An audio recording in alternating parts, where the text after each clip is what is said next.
देखो आज आज आम पुरी जिल्लार धान किणा आज मंडीर उद्घाटन आम ए जगार कलु।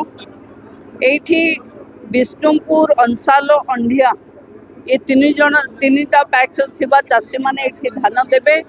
सारा जिल्ला रे 187 सेंटर अच्छी पाखापाखी सरकार घोषणा करिथिबा एमएसपी 2300 टंका सहित इनपुट सब्सिडी राज्य सरकार जो 800 टंका दौची 3100 टंका क्विंटाल रे धान पाइबे।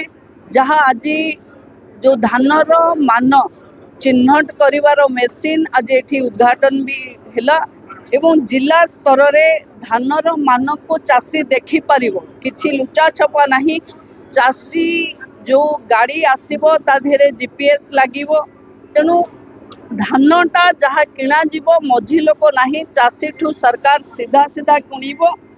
आम पाखे 11,68,603 क्विंटाल धान किणिबार टार्गेट अच्छी।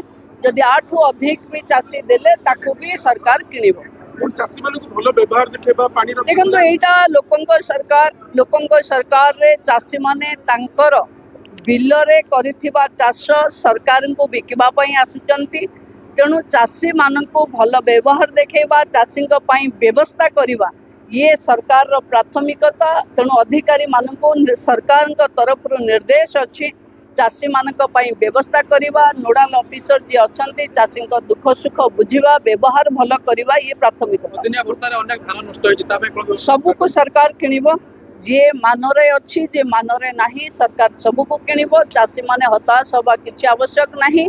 समस्ते धान एठी को आनो। प्रवासी भारतीय आगमन को दृष्टि रखी जेतो आज जयशंकर जी वैदेशिक मंत्री आज कोणार्क परिदर्शन करछथि जगन्नाथ मंदिर परिदर्शन को शुणु आम चाषी मान जो मैंने धान नहीं आसवे धान बिक्री करें कौन प्रकार जपरी असुविधा न हो पारे से आम चेष्टा यथाशीघ्र चेष्टा करुचु। आम सबू मंडी रे जड़े जड़े नोडाल ऑफिसर केतटा मंडी को नहीं जड़े जड़े सुपरवाइजर ऑफिसर रखीचु। तापर भी से आम डिस्ट्रिक्ट एडमिनिस्ट्रेशन तरफ सबू मंडी को रैंडमली चेकिंग कर चलू जदि कौन प्रकार असुविधा जमी परिलक्षित न हो। जदि मंडी रे कोनोसी मनमानी करा जाए तो कार्यानुष्ठान यथेष्ट संभावना अच्छी कार्यानुष्ठान।